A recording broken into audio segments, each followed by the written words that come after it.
CM Yogi Adityanath क्या कह रहे हैं आपको सुनवाते हैं। भारत सरकार वैद्य राजेश कोटेचा जी, आचार्य बालकृष्ण जी, सचिव आयुर्वेद विद्यापीठ श्री वैद्य देवेंद्र त्रिगुणा जी, मनोज नेसारी जी, आज के इस कार्यक्रम में उपस्थित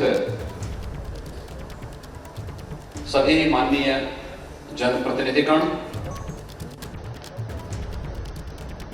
देश और प्रदेश के अलग अलग अंचलों से यहां पर उपस्थित आयुर्वेद के सभी हमारे विशेषज्ञगण और उपस्थित भाइयों बहनों, मैं देश के आदरणीय उपराष्ट्रपति जी का और उनकी धर्मपत्नी आदरणीय डॉक्टर सुदेश धनखड़ जी का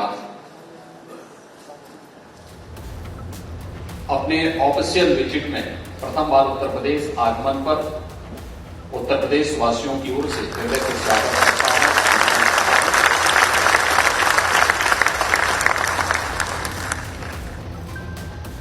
माननीय यह मेरठ की धरती है, भारत के इतिहास की धरती, महाभारत की रचनाकार वाली धरती। यही मेरठ से कुछ ही दूरी पर हस्तिनापुर है, जिसने महाभारत की नींव रखी थी और एक नए इतिहास का सृजन किया था। आने वाली पीढ़ी को एक धरोहर दी थी, जिसने इस घोषणा भी की थी कि धर्म, अर्थ, काम और मोक्ष, जो चार मानवीय पुरुषार्थ हैं, इनसे संबंधित जो कुछ भी है वह इस ग्रंथ में है, जो इसमें नहीं वह अन्यत्र कहीं नहीं है और उद्घोष करने वाली धरती है। देश की आजादी के प्रथम स्वतंत्र समर का उद्घोष करने वाली क्रांति धरा है। तो यहां के अन्नदाता किसानों के पुरुषार्थ की धरा भी ये मेरठ है। मैं आपके आगमन पर उत्तर प्रदेश वासियों की ओर से, उत्तर प्रदेश शासन की ओर से आपका हृदय से स्वागत करता हूं, अभिनंदन करता हूं। मान्यवर, हमारे लिए यह अत्यंत आह्लादित करने वाला क्षण है जब इस आयुर्वेद महापर्व को आपका आशीर्वाद प्राप्त हो रहा है।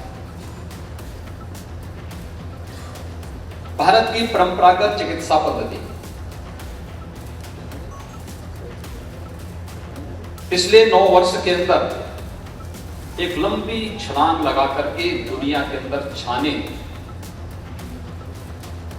की स्थिति में है और सचमुच इसका श्रेय अगर किसी को दिया जा सकता है तो इस देश के यशस्वी प्रधानमंत्री आदरणीय श्री नरेंद्र मोदी जी को,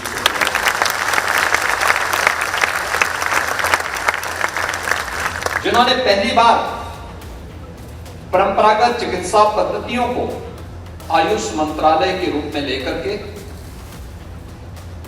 और योग, आयुर्वेद, होम्योपैथ, यूनानी, सिद्धा, प्राकृतिक चिकित्सा, इन सब को लेकर के मंत्रालय का गठन किया। योग को 2016 से 21 जून की तिथि को अंतर्राष्ट्रीय योग दिवस के रूप में आज पूरी दुनिया मनाने के लिए उत्सुक है। 21 जून को दुनिया का कोई कोना ऐसा नहीं जहां पर पूरा देश, पूरी दुनिया, कोई प्रांत, कोई जनपद, कोई शहर, कोई कस्बा, कोई गांव, कोई परिवार ऐसा नहीं होता है जो योग की क्रिया के साथ किसी न किसी रूप में न जुड़ता हो। भारत की इस परंपरा के साथ दुनिया को जोड़ने और उसी प्रकार से आयुर्वेद को दुनिया के अंदर स्थापित करने के लिए आदरणीय प्रधानमंत्री जी के जो प्रयास प्रारंभ हुए हैं, उन प्रयासों का परिणाम आज हम सबके सामने है। इतनी बड़ी संख्या में आयुर्वेद के विशेषज्ञ एक साथ एक मंच पर आकर के आपका मार्गदर्शन और आशीर्वाद प्राप्त करें, ये हम सब के लिए आह्लादित करने वाला क्षण है। मेरे सामने जब ये प्रस्ताव आया तो मैंने कहा मैं तो 4 वर्ष पहले इस सम्मेलन में कानपुर में उपस्थित हुआ ही था। डॉक्टर वाजपेयी जी ने जब ये बात मेरे सामने रखी तो मैंने कहा देखो, इसमें सबसे उपयुक्त पात्र इस कार्यक्रम के उद्घाटन के होंगे हमारे देश के आदरणीय उपराष्ट्रपति जी, और उपराष्ट्रपति जी को इस कार्यक्रम में हम लोग आमंत्रित करके इस कार्यक्रम को एक नई ऊंचाई प्रदान करके अपने लक्ष्यों को प्राप्त करने की दिशा में आगे बढ़ेंगे, जो आदरणीय प्रधानमंत्री जी ने हम सबके सामने प्रस्तुत किए हैं। और आज इस आयुर्वेद सम्मेलन के उद्घाटन कार्यक्रम में आपकी उपस्थिति इन सभी आयुर्वेद के विशेषज्ञों को प्रफुल्लित कर रहा है, उन्हें एक नई उड़ान के लिए तैयार कर रहा है। और इसलिए मैं इस आयुर्वेद सम्मेलन के अवसर पर क्रांतिधारा मेरठ में भारत की पौराणिक और ऐतिहासिक पृष्ठभूमि की इस धरा पर मैं इन सभी आयुर्वेद के विशेषज्ञों की ओर से आपका हृदय से स्वागत करता हूं, अभिनंदन करता हूं। मान्यवर, उत्तर प्रदेश के अंदर वर्तमान में उत्तर प्रदेश सरकार के द्वारा जिस क्षेत्र में यह आयुर्वेद सम्मेलन किया गया है, यहाँ के बहुत सारे आयुर्वेद के हमारे विशेषज्ञ हैं या रहे हैं, जिन्होंने इस फील्ड में अपने समय में विषम परिस्थितियों का सामना करते हुए बहुत कुछ करके दिखाया। खासतौर पर वैद्य राम सहाय कौशिक जी, वैद्य हरिदत्त जी, वैद्य कृष्णलाल वाजपेयी जी, वैद्य मुरारीलाल शर्मा जी, वैद्य पशुपतिनाथ जी, वैद्य विष्णुदत्त शर्मा जी ने इस पूरे क्षेत्र में आयुर्वेद के माध्यम से आयुष की जिस पद्धति को आगे बढ़ाने का कार्य किया था, अत्यंत अभिनंदनीय है। और राष्ट्रपति जी के मानद यूनानी चिकित्सक, पद्म पुरस्कार से सम्मानित हकीम सैफुद्दीन जी की भी धरती यही मेरठ रही है, यही मेरठ से उनका जुड़ाव रहा। ये 3 दिवसीय जो आयुर्वेद महासम्मेलन आज से प्रारंभ हो रहा है, आयुर्वेद की विभिन्न विधाओं को लेकर के यहाँ पे चर्चाएं होंगी। उनके द्वारा जो बेस्ट प्रैक्टिसेस हैं उनके बारे में अवगत कराया जाएगा। इस दिशा में जो नए शोध हो रहे हैं इसके बारे में भी अवगत कराया जाएगा, और कैसे हम आयुर्वेद को, योग, आयुर्वेद, प्राकृतिक चिकित्सा, इन सब को हम हेल्थ एंड वेलनेस सेंटर के अपने प्रधानमंत्री जी के इस अभियान के साथ जोड़ करके हेल्थ टूरिज्म के एक उत्कृष्ट केंद्र के रूप में विकसित कर सकते हैं। इन सभी मुद्दों को लेकर के अगले 3 दिनों तक यह महासम्मेलन यहाँ पर होने जा रहा है। इस सम्मेलन के माध्यम से आज मैं अवगत कराना चाहता हूं कि आदरणीय प्रधानमंत्री जी ने 9 वर्ष पहले आयुष मंत्रालय के गठन के साथ जिस भारत की परंपरागत चिकित्सा पद्धतियों को प्रोत्साहित करने के लिए कार्यक्रम आगे बढ़ाए थे, आज उसी का परिणाम है कि उत्तर प्रदेश के अंदर हमारे पास 3,959 आयुष चिकित्सालय संचालित हैं, जिनमें आयुर्वेद के 2,110, होम्योपैथ के 1,584, यूनानी के 254 चिकित्सालय हैं तथा 50 बेड के 11 एकीकृत आयुष चिकित्सालयों के माध्यम से भी प्रदेश के अलग अलग क्षेत्रों में हम आरोग्यता, संपूर्ण आरोग्यता के लक्ष्य को प्राप्त करने की दिशा में कार्य कर रहे हैं। 105 आयुष महाविद्यालय उत्तर प्रदेश के अंदर वर्तमान में कार्यरत हैं, जिनमें 79 महाविद्यालय आयुर्वेद के, 15 यूनानी के और 11 होम्योपैथी के भी महाविद्यालय वर्तमान में उत्तर प्रदेश के अंदर कार्यरत हैं। और उत्तर प्रदेश आज अपना पहला आयुष विश्वविद्यालय का संचालन भी प्रारंभ कर चुका है। जिसपे इस सत्र में उस विश्वविद्यालय में अपने कार्य को आगे बढ़ाया है, वहां के कुलपति प्रोफेसर ए.के. सिंह जी भी आज इस कार्यक्रम में यहां पर उपस्थित हुए हैं। मुझे बताते हुए प्रसन्नता है कि प्रदेश लगातार अपनी परंपरागत इन चिकित्सा पद्धतियों को प्रोत्साहित करने के लिए पूरी प्रतिबद्धता के साथ कार्य कर रही है। मेरा आप सबसे अपील होगा, हमें स्वयं भी अपने आप पर गौरव की अनुभूति करनी चाहिए। लेकिन जब तक आप स्वयं भी इसके बारे में इसका एहसास नहीं कराएंगे, आपकी गौरव की अनुभूति कोई दूसरा करा पाएगा, इसमें कठिन होता है। और खासतौर पर मैंने एक बार अभी 2 वर्ष पहले मैंने एक बार 100 बीएमएस के बच्चों को अपने पास अपने मुख्यमंत्री आवास में आमंत्रित किया था। उनसे मैं आज सामान्य बातचीत कर रहा था। मैंने उनका परिचय दिया, मैंने उनसे पूछा कि आखिर आयुर्वेद में ही आप क्यों प्रवेश लिए?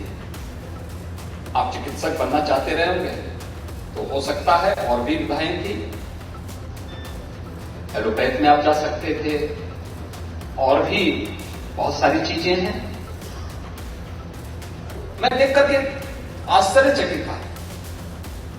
100 में से 94 बच्चों ने कहा कि साहब हम आयुर्वेद में नहीं, हमारी रुचि तो एलोपैथ में थी, लेकिन चूंकि वहां प्रवेश नहीं हुआ इसलिए हमने यहां एडमिशन। 4 ऐसे थे जिन्होंने कहा कि आयुर्वेद में हमारी रुचि थी और इसलिए हमने आयुर्वेद में बीएमएस की उसमें हमने प्रवेश लिया है, हम इस फील्ड में आगे बढ़ना चाहते हैं। 2 थे जिन्होंने कहा कि हमारे माता पिता जो कि इसके विशेषज्ञ हैं, इसलिए परंपरागत हमारा अपना कारोबार भी है, इसलिए उसके साथ कारण हम भी इसमें जुड़े हैं। मुझे लगा कि जहां पे इतनी बड़ी संख्या ऐसी हो जो केवल मजबूरी में पढ़ रहे हैं कि हमें डिग्री लेनी है, फिर मैंने उनसे कहा मैं किसी चिकित्सा पद्धति का विरोधी नहीं हूं और विरोधी भी हो भी नहीं सकता। संपूर्ण आरोग्यता को प्राप्त करने के लिए जो भी आसान तरीके हो सकते हैं, सरकार उस प्रकार की कार्य पद्धति को, उस प्रकार की कार्य योजना को आगे बढ़ाती है, उसे प्रोत्साहित करती है, उसके लिए बजट का प्रावधान करती है। लेकिन परंपरागत चिकित्सा पद्धति में आयुर्वेद, भले अन्य दिनों में हम लोग उसको महत्व को जाने न जाने, लेकिन इस सदी की सबसे बड़ी महामारी के दौरान तो आयुर्वेद के महत्व को कौन नहीं समझा है, कौन नहीं समझा है। अपने इसके महत्व को समझा और मैंने इस बात को कहा, मैंने कहा देखिए एलोपैथ के डॉक्टर अच्छे डॉक्टर होते हैं, लेकिन अगर कोई एक एमबीबीएस की डिग्री लेता है तो एमबीबीएस की डिग्री लेने के बाद उसके पास केवल एक जरिया होता है कि अपना तो प्रैक्टिस करे, सरकारी नौकरी करे। और केवल एमबीबीएस करने से नहीं होगा, एमबीबीएस के बाद उसको पीजी करना होता है, फिर पीजी के बाद भी अब तो जब तक वो सुपर स्पेशलिटी की डिग्री नहीं लेगा, फिर सबको लेने में उसको 12 से 15 साल लग जाते हैं। 12 से 15 वर्ष के बाद तब वह एक योग्य शिक्षक होता है। एक एमबीबीएस अगर अपना हॉस्पिटल खोलेगा तो चलाना उनके लिए दिक्कत हो जाएगी, लेकिन एक बीएमएस डॉक्टर अगर चाहें तो अपना एक हेल्थ एंड वेलनेस सेंटर को बहुत अच्छे ढंग से चला सकता है, योग के साथ जोड़ करके, प्राकृतिक चिकित्सा के साथ जोड़ करके, पंचकर्म और खाद के पद्धतियों को अपना करके बहुत अच्छे ढंग से चला सकता है। एक बीएमएस डॉक्टर सरकारी नौकरी भी उसके लिए हमेशा तैयार है, और सरकारी नौकरी के अलावा अगर वो चाहता है कि नहीं मुझे अपने अन्नदाता किसानों के साथ अपने आप को जोड़ना है, तो वह एफपीओस का गठन करके, एफपीओस के माध्यम से मेडिसिनल प्लांट की खेती करवा करके हजारों किसानों के जीवन में उनकी आमदनी को कई गुना बढ़ाने में योगदान दे सकता है और इस पद्धति को भी आगे बढ़ाने में अपना योगदान दे सकता है। तो मैंने कहा भाई आपके यहां तो डिग्री एक, लेकिन उपयोग अनेक है। जहां डिग्री एक और काम भी एक ही है, वह ज्यादा महत्व है या डिग्री एक और काम अनेक? तो मैंने कहा ये तो आपके लिए इतनी अवसर है, इस अवसर के बाद भी हम गौरव की अनुभूति नहीं कर पा रहे तो कोई दूसरा नहीं करवाएगा। और मेरी आप सबसे अपील होगी, उत्तर प्रदेश तो आयुर्वेद की धरती है, भगवान धन्वंतरी की धरती है। आयुर्वेद के जनक इसी धरती में पैदा हुए। उन्होंने देवताओं का भी उपचार किया था और राक्षसों का भी उपचार किया था। सबको आयुष का वरदान दिया था। आज हम इस पद्धति को और तेजी के साथ आगे बढ़ सकते हैं। और जब डबल इंजन आपके साथ जुड़ जाता है तो फिर आपको तो फिर घबराने की आवश्यकता ही नहीं। तेजी के साथ उड़ान को और उसी उड़ान को आज अपना मार्गदर्शन और आशीर्वाद प्रदान करने के लिए आदरणीय राष्ट्रपति, उपराष्ट्रपति जी, आदरणीय राज्यपाल जी और यहाँ पर एक पूरा मंच आज यहाँ पर आपके सामने है। आपको यहाँ पर ये सुविधा उपलब्ध करवाने के लिए है। और सबसे बड़ी बात यह है कि मेरठ का ये धरा है। चौधरी चरण सिंह जी किसानों के मसीहा थे, उनके नाम पर विश्वविद्यालय स्थापित है और विश्वविद्यालय की कुलपति को मैं उनकी पूरी टीम का अभिनंदन करता हूं कि कल ही इस विश्वविद्यालय को नेक के मूल्यांकन में ये AA+ की ग्रेडिंग मिली है। ये सबसे अच्छी ग्रेडिंग मानी जाती है, अच्छी मानी गई है। और आज आयुर्वेद का सम्मेलन इस बात की गवाही दे रहा है कि जैसे विश्वविद्यालय ने उत्कृष्ट ग्रेडिंग लेकर के नेक के मूल्यांकन में अपने आप की उत्कृष्टता को साबित किया है, ऐसे ही आयुर्वेद भी उस प्रकार की ग्रेड को प्राप्त करने की दिशा में कार्य करेगा। मैं एक बार फिर से आदरणीय उपराष्ट्रपति जी का, उनकी धर्मपत्नी आदरणीय डॉक्टर सुदेश धनखड़ जी का, प्रदेश की आदरणीय राज्यपाल महोदय का, आए हुए सभी आयुर्वेद के विशेषज्ञों का एक बार फिर से प्रदेश सरकार की ओर से, उत्तर प्रदेश की जनता की ओर से हृदय से स्वागत और अभिनंदन करते हुए अपनी वाणी को यहीं पे विराम देता हूं। धन्यवाद।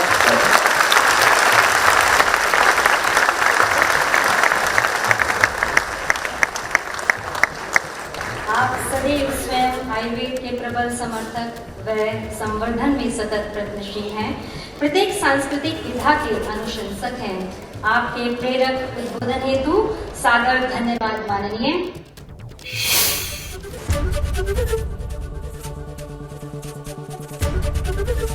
ABP गंगा, खबर आपकी, जुबान आपकी।